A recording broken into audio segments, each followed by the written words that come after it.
Story number 1. I grew up in a small town nestled deep in the Appalachian Mountains, where the fog hung thick in the mornings and the forests stretched endlessly as far as the eye could see. It was a town that didn't have much in the way of modern conveniences. No malls, no chain restaurants, and hardly any cell phone service. But the isolation is what I loved about it. The small community felt tight-knit, like everyone was looking out for one another. Or so I thought. My family lived in an old farmhouse on the outskirts of town, on a road that barely qualified as a road.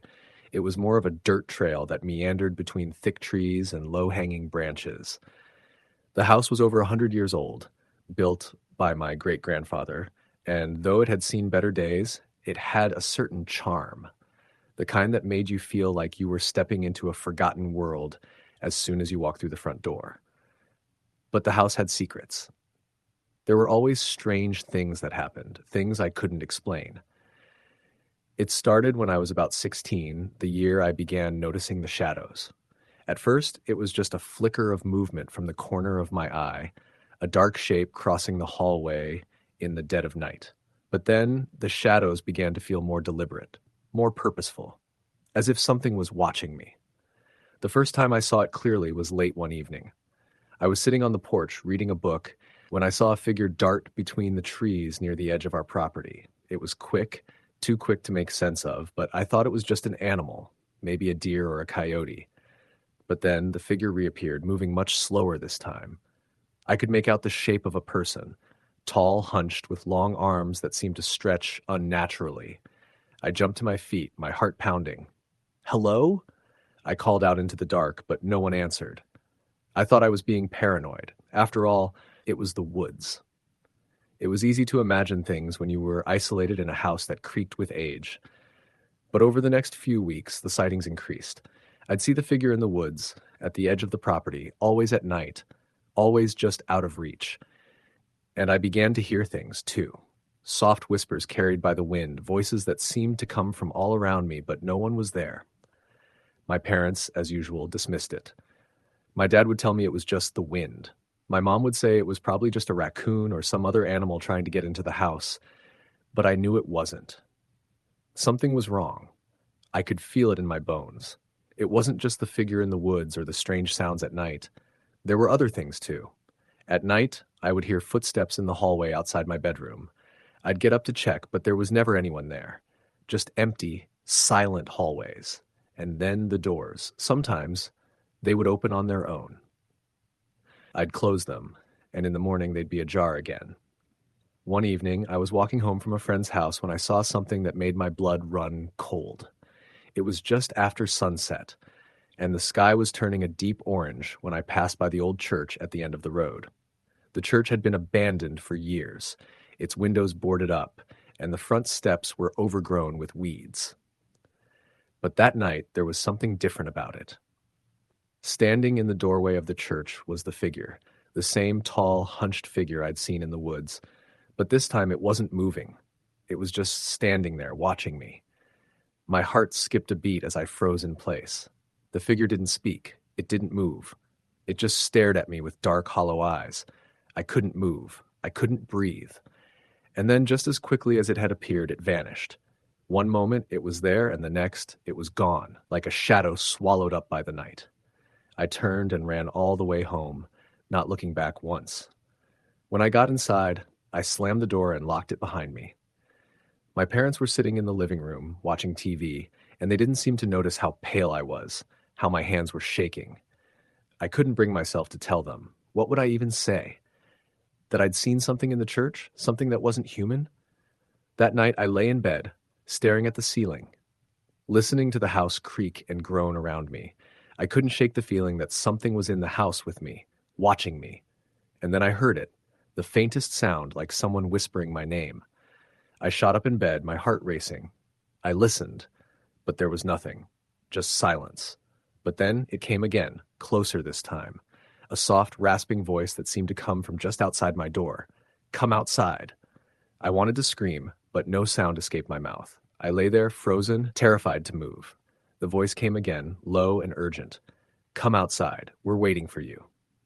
I don't know how long I lay there, paralyzed with fear, before the voice finally stopped. The silence was deafening. It felt like the entire world had gone still. In the morning, I didn't tell my parents. They wouldn't believe me. I knew they wouldn't. But I couldn't shake the feeling that something was wrong, that something was coming for me. It wasn't long before the strange occurrences grew worse. The whispers became more frequent, more insistent, and I began seeing the figure more and more often. It wasn't just in the woods anymore. It was in the windows of the house, peering through the glass, its eyes glowing red. It would stand outside, motionless, waiting for me to notice it. And then, one night, I saw it standing on the porch, just beyond the front door, as if it were waiting for me to open it. I couldn't take it anymore. I had to get out of that house. I grabbed a bag, packed a few things, and ran out into the woods, hoping to escape whatever it was that had taken hold of me. I didn't care where I went. I just needed to get away. As I ran through the woods, the feeling of being watched grew stronger. I could hear footsteps behind me, keeping pace with my own. I turned around, but there was nothing there. The trees swayed gently in the breeze, their branches creaking and groaning. But then, in the distance, I saw something that made my heart stop. It was the church, the same church where I'd seen the figure standing in the doorway. I tried to turn and run in the opposite direction, but no matter how fast I ran, the church seemed to get closer. The ground beneath my feet seemed to shift, pulling me toward it. The whispering started again, louder this time, echoing through the trees. "Come to us," it said. "We are waiting."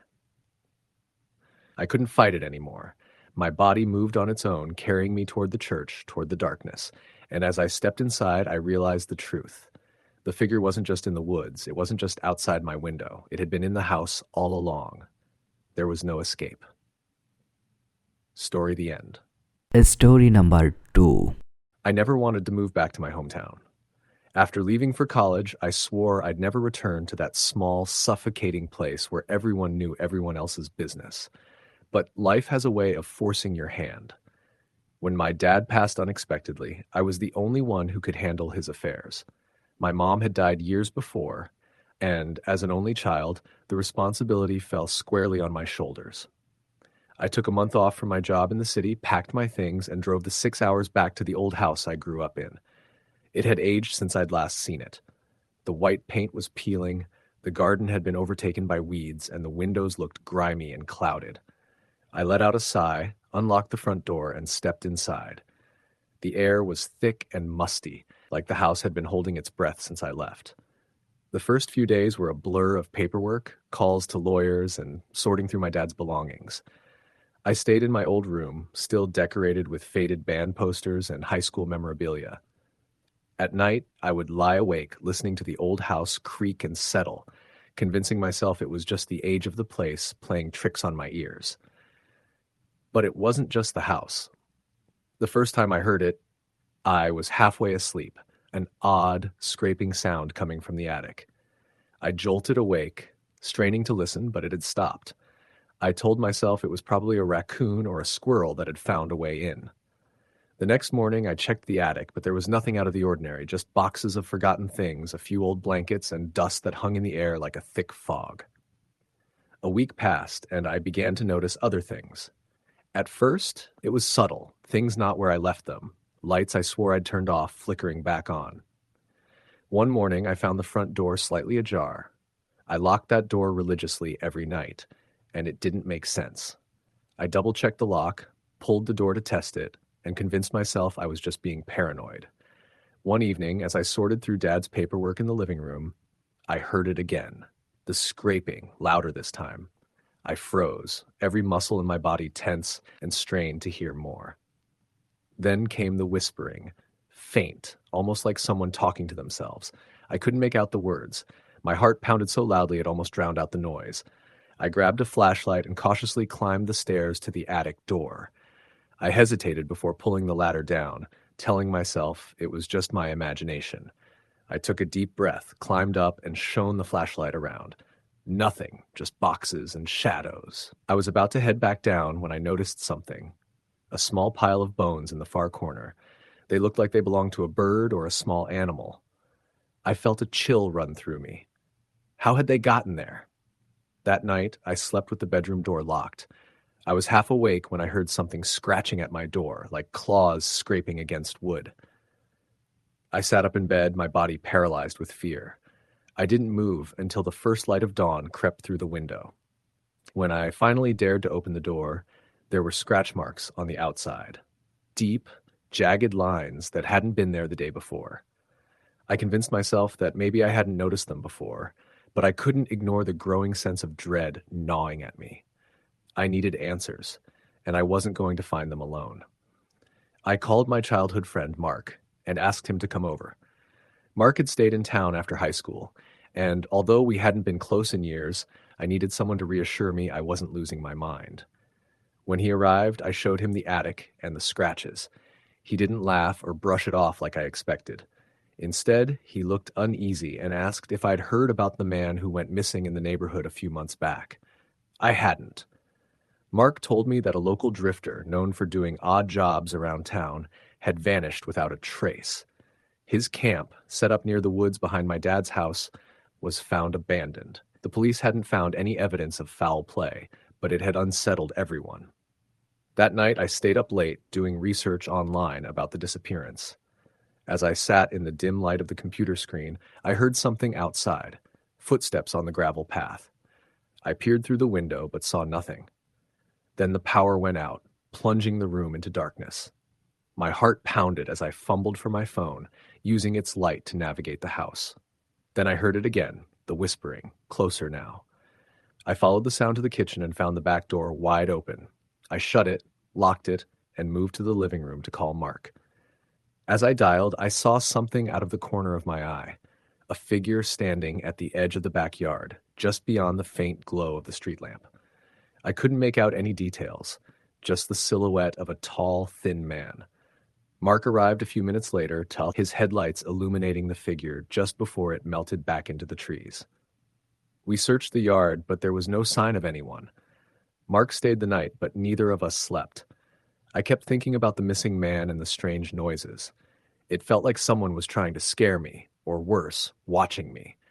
The next morning, I found a note taped to the front door. It was a single sentence, scrawled in a shaky hand. "He's still in the house." We called the police, but they didn't find anything. No signs of forced entry, no footprints. They told me it was probably a prank, but I saw the look in the officer's eyes. He didn't believe that. Mark stayed with me for a few more nights, but the noises continued. Scraping, whispering, footsteps in the attic. One morning, we found the attic door hanging open, even though I'd locked it. We decided to set up a camera in the living room, pointed at the hallway and attic door. The first night, nothing happened. The second night, however, we caught it.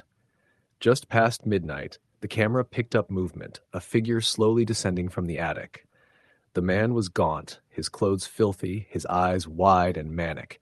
He moved in a crouch, almost spider-like, as he crept down the hallway and disappeared out of the frame. We called the police again, showing them the footage. This time, they took it seriously.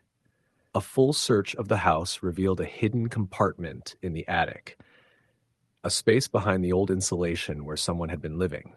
They found food wrappers, a makeshift bed, and a collection of items he must have taken from the house.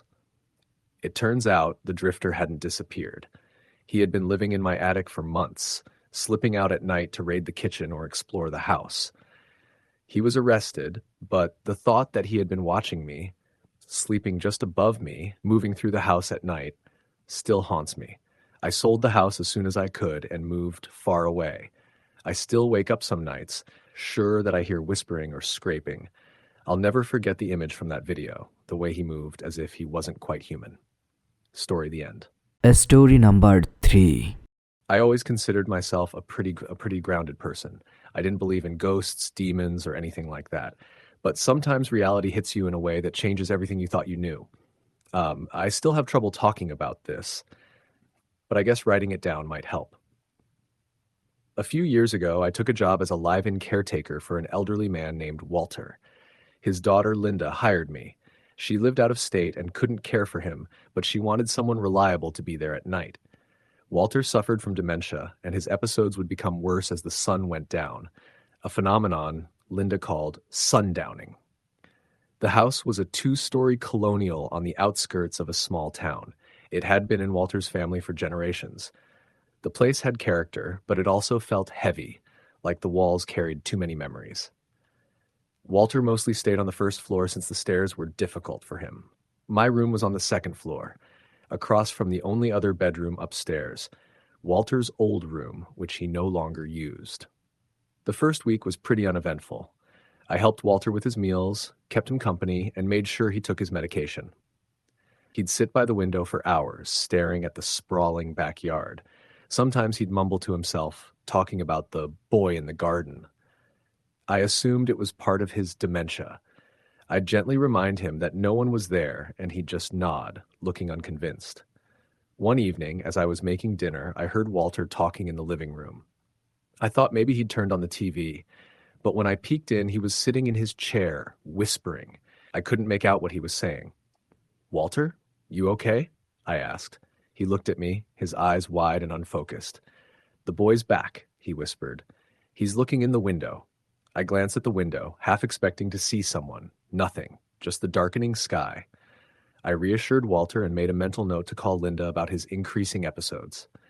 That night, I was woken up by the sound of footsteps in the hallway. They were slow, shuffling, almost like someone dragging their feet. I figured it was Walter, maybe wandering in confusion, so I got up to check on him. I opened my door just in time to see the shadow of feet passing under the crack of his old bedroom door. I froze. I knew Walter couldn't have gone upstairs. He couldn't manage the steps anymore. Slowly, I pushed open the door. The room was empty. A cold draft brushed past me, and I noticed the window was slightly open. I quickly shut it, feeling a shiver run down my spine. I convinced myself it must have been my imagination and went back to bed, but I didn't sleep well. The next day, I mentioned the noises to Linda when she called to check in. She hesitated before saying, "That room was my brother's. He died when he was 7. Walter doesn't talk about it, barely ever mentioned him even when I was a kid." That revelation didn't sit well with me. I tried to shake it off as coincidence or sleep deprivation, but that night was worse. Around 2 a.m., I heard the unmistakable sound of a child's laughter. Light, almost playful. It echoed from the hallway. My skin prickled. I slowly crept to my door and peeked out. The hallway was empty, but the door to Walter's old room was open again. I hurried downstairs to check on Walter, but he was fast asleep. I paced the living room, trying to calm myself. Then, through the large bay window, I saw it. A small figure in the backyard, standing near the old oak tree. It looked like a boy, just standing there, unmoving. I blinked, and he was gone. The next morning, I examined the yard, trying to find any signs that someone had been there, but the grass was undisturbed. When I asked Walter about his son, he looked confused and angry. "He's not dead," he muttered. "He comes to see me at night. He tells me secrets." That evening, as I prepared dinner, Walter sat by the window again. He started humming, a slow, haunting melody. I asked him what the song was, and he just smiled. "The boy likes it," he replied. That night, I couldn't sleep. Every little sound made me jump. Around midnight, I heard the laughter again, this time from outside.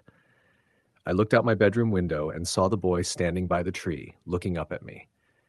I couldn't make out his face, but his silhouette was unmistakable. I rushed downstairs and burst out the back door, determined to confront whoever was messing with me. The yard was empty. I stood there, my breath visible in the cold air, trying to convince myself I wasn't losing my mind. That's when I noticed the freshly dug patch of earth near the tree. I hadn't seen it before. Kneeling down, I brushed away some leaves and saw what looked like a small wooden box, half buried. I hesitated, but pulled it out. The box was old, covered in dirt, and sealed with rusty nails. Curiosity got the better of me, and I pried it open. Inside were a few faded Polaroids and a small toy car. The photos showed a young boy, probably around 7, standing next to the oak tree. In one photo, he was holding the toy car. My hands trembled as I flipped through them. The last photo made me freeze. Walter, much younger, was standing next to the boy, his hand on the child's shoulder. But something was off. The boy's face was blurred, almost as if he had moved too quickly when the picture was taken. Suddenly, a voice whispered from behind me, "You found it." I whipped around, but no one was there. Shaking, I put the box back and ran inside. I confronted Walter the next morning, but he was unresponsive, muttering to himself. I decided I couldn't stay in the house any longer. I packed my things and called Linda, telling her everything. She was quiet for a moment before saying, "My brother didn't just die. He went missing. They never found his body. Dad never talked about it, but I always wondered why he never seemed to grieve." I left that day, and Linda arranged for another caretaker. A few weeks later, she called to tell me that Walter had passed away in his sleep. She also mentioned that while cleaning the yard, they dug around the tree and found remains, small bones wrapped in a faded blanket. The police ruled it an accidental death, an old tragic secret that Walter had buried, both literally and mentally. They speculated the boy had fallen from the tree and died from the injury. But I knew it wasn't just an accident. Whatever had happened, Walter couldn't live with it, so he buried it, hoping it would be forgotten. But it wasn't. The boy stayed. To this day, I can't look at old family homes without feeling a chill. Sometimes at night, I still hear that laughter, and I can't help but wonder if Walter ever really escaped it. Story the end. Story number 4. I grew up in a small town in West Virginia, surrounded by dense forests and winding dirt roads. It was the kind of place where everyone knew everyone, and secrets never stayed hidden for long. My family lived in an old farmhouse at the edge of town, a creaky 2-story building that had been passed down through generations. The house had its quirks, strange drafts, groaning floorboards, and the occasional sound of scratching in the walls, but nothing that seemed out of the ordinary for an old place like that. When I was about 15, my parents decided to renovate the basement. It had always been a cluttered storage space filled with old furniture, boxes of dusty books, and ancient family heirlooms. Dad wanted to turn it into a game room, a place where I could hang out with friends and not feel embarrassed about our weird old house. The renovations started smoothly. We cleared out most of the junk, and that's when we discovered the door. It was hidden behind a stack of rotting wooden crates, so old and warped that it almost blended into the brick wall. Dad was puzzled. He didn't remember there being any door down there, and neither did Mom. It was a narrow, rusty metal door with no handle on our side, just a small keyhole. Dad tried to pry it open, but it wouldn't budge. Eventually, he shrugged it off, assuming it was some old coal chute sealed up years ago. We continued with the renovations, but I couldn't shake the feeling that something about that door wasn't right.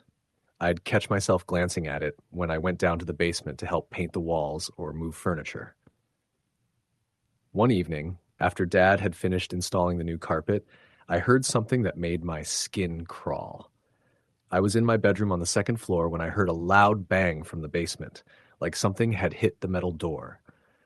I froze, listening intently, but the sound didn't come again. I told my parents, but they just brushed it off as the house settling. Over the next few weeks, the noises became more frequent. Sometimes it was a faint tapping, other times a loud crash. One night, I woke up around 3 a.m. to hear what sounded like whispering coming from the vent that led to the basement. I strained to listen, pressing my ear against the wall, but I couldn't make out any words, just low, murmuring voices. Things escalated one Saturday when I was home alone. My parents had gone out to visit friends, and I was watching TV in the living room when I heard the unmistakable sound of metal scraping against metal. I muted the TV and listened, heart pounding. The noise was coming from the basement. I mustered up the courage to grab a flashlight and head downstairs. The air was thick, and the new carpet muffled my footsteps as I approached the door. As I got closer, I heard it again, scraping like something trying to claw its way out. I aimed the flashlight at the door, and that's when I saw it. The keyhole was glowing faintly, a dull, sickly yellow light seeping through. Panic surged through me, and I bolted upstairs, locking the basement door behind me. When my parents got home, I tried to explain what had happened, but they just gave me that look, like I was being dramatic. Dad even went downstairs to check, but of course the door was just as rusty and sealed as before. That night, I couldn't sleep. I kept hearing the whispers through the vent, closer, more distinct. At one point, I swore I heard my name. I lay frozen, blankets pulled to my chin as the whispering grew louder. Then, all at once, it stopped. The next morning, I went down to the basement with Dad to move some boxes, and that's when we saw it. Scratches. Deep, jagged claw marks etched into the metal door, fresh and rusty, like they'd been made recently. Dad tried to rationalize it, mumbling something about raccoons getting in, but I saw the fear in his eyes. We called a local handyman to examine the door, but when he showed up, he looked uneasy. He ran his hand over the marks and muttered something about the metal being too thick for any animal to scratch like that. He suggested sealing the door entirely with concrete. Dad agreed, and the next day, they poured a thick layer over the door, completely covering it. For a while, things were quiet. The basement took on a new, eerie stillness, but at least the noises stopped. I started to relax, thinking that whatever had been behind the door was gone for good. A few months later, during a summer storm, the power went out. The house was pitch black, and I fumbled through the darkness looking for candles.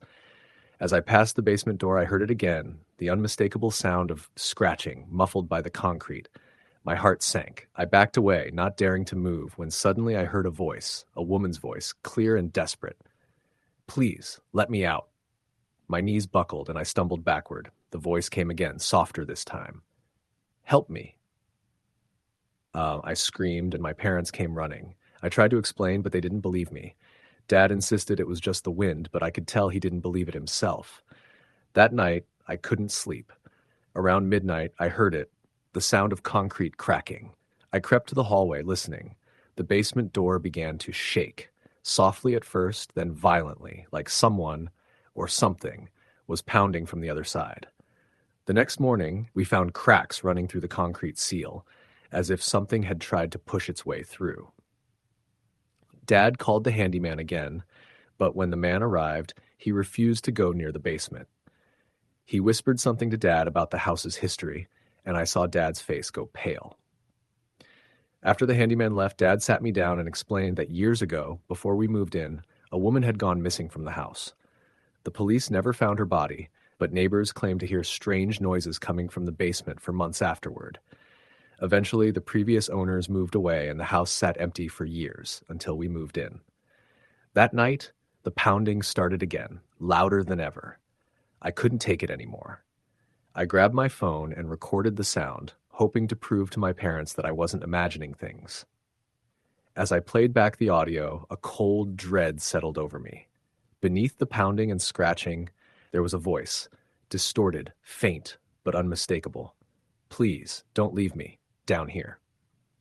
We moved out the next week, leaving most of our stuff behind. The house sat empty for years after that. Occasionally, I'd hear stories from old neighbors about lights flickering on in the windows, even when the power was cut off. Some claimed they could hear a woman's voice late at night, begging to be let out. I still have the recording on my phone, but I can't bring myself to listen to it. Sometimes in the dead of night, I'll hear a faint knocking, and I wonder if whatever was trapped in that basement has finally found a way out. Story the end. Story number 5. I never expected my life to change because of an old, rotting house. I was 27 when it happened. Back then, I worked as a freelance photographer traveling from town to town, documenting abandoned places. My niche was urban exploration, capturing the beauty of decay. That's how I found myself in a small, forgotten town in West Virginia, chasing a tip about a crumbling mansion on the outskirts. The locals didn't talk much about it. The few I approached would either brush me off or warn me to stay away. One old man, who looked like he'd spent his whole life in the town, whispered, "That house doesn't want visitors." I took it as local superstition. The more they insisted it was haunted or cursed, the more intrigued I became. The mansion stood on the edge of town, surrounded by a dense, overgrown forest. I had to park my car on a gravel road and walk the rest of the way. As I approached, I couldn't help but feel a sense of unease. The house loomed in the distance, its windows like dark, empty eyes. The structure was grand once, 3 stories high, with wide, wraparound porches and intricate woodwork, but decades of neglect had left it sagging and decayed. The door was unlocked, hanging on broken hinges. I pushed it open, and the smell hit me. Mold, rot, and something else I couldn't quite place. The foyer was littered with broken furniture and yellowed newspapers. I snapped a few shots, captivated by the eerie ambiance. As I moved deeper into the house, I couldn't shake the feeling that I wasn't alone. The house creaked and groaned like it was breathing. I made my way through the main floor, photographing the remnants of a life long gone. A dusty grand piano in the parlor, a rusted chandelier hanging precariously from the ceiling, and a staircase that seemed ready to collapse. On the second floor, I found bedrooms still partially furnished, beds with moth-eaten quilts, cracked mirrors on the walls. In one room, I discovered an old weathered diary on the nightstand. Curiosity got the better of me, and I flipped it open. The handwriting was elegant but faded. One entry caught my eye. August 15th, 1953, the noises started again last night. Father says it's just the wind, but I know better. I hear them in the walls, scratching and whispering. Mother pretends she doesn't notice, but I see the fear in her eyes. I don't think we're alone here. I shivered and set the diary down. I couldn't help but feel watched. The floor creaked behind me, and I spun around, but no one was there. Just an empty hallway stretching into shadows. I moved to the third floor, where I found a small door at the end of the corridor, partially hidden behind a toppled bookshelf. It was a narrow stairway leading to the attic. The air was thicker up there. Oppressive. I had to duck to avoid hitting my head on the low beams. The attic was cluttered. Old trunks, broken toys, and dust-covered furniture. I noticed a small wooden rocking horse positioned near a grimy window. I took a few photos, but my camera began to glitch. Static lines across the screen, despite a full battery. Frustrated, I turned it off and back on, but the screen remained distorted. As I fiddled with the camera, I heard it, a faint giggle, like a child's laughter. My stomach twisted. I listened, holding my breath, but the sound didn't come again. I was ready to leave when I noticed something odd. On the far wall, behind an old wardrobe, was a section of wallpaper that didn't match the rest. I moved the wardrobe aside, revealing a small, boarded-up doorway. My pulse quickened. I didn't have any tools, but I managed to pry some of the boards loose with a rusted crowbar I found nearby.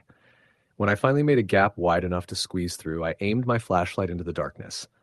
The space beyond was a tiny room, more of a crawl space. As I crawled inside, the smell intensified, damp and putrid.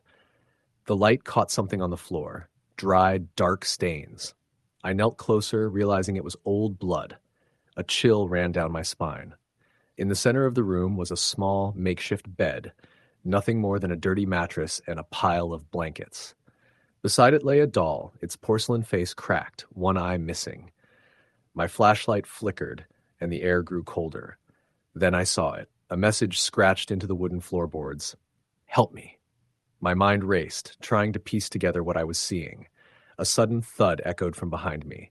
I whipped around, shining my light back through the gap. I could hear shuffling, like someone dragging something heavy.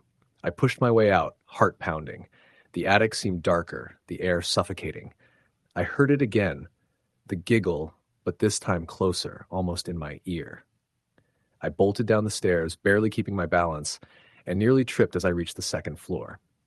As I passed one of the bedrooms, I saw movement, a figure standing near the window, just out of the corner of my eye. I didn't stop to look.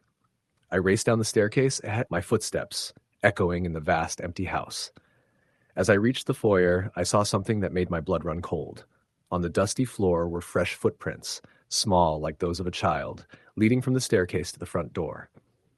I didn't bother looking back. I fled the house, not stopping until I reached my car. Breathless, I fumbled with the keys and drove away, my heart hammering. As I sped down the road, I glanced in the rearview mirror, half expecting to see something chasing me. The mansion faded into the distance, but the sense of being watched didn't. Back at my motel, I reviewed the photos on my camera. Most were corrupted, distorted images with strange static lines. But one photo sent a jolt of terror through me.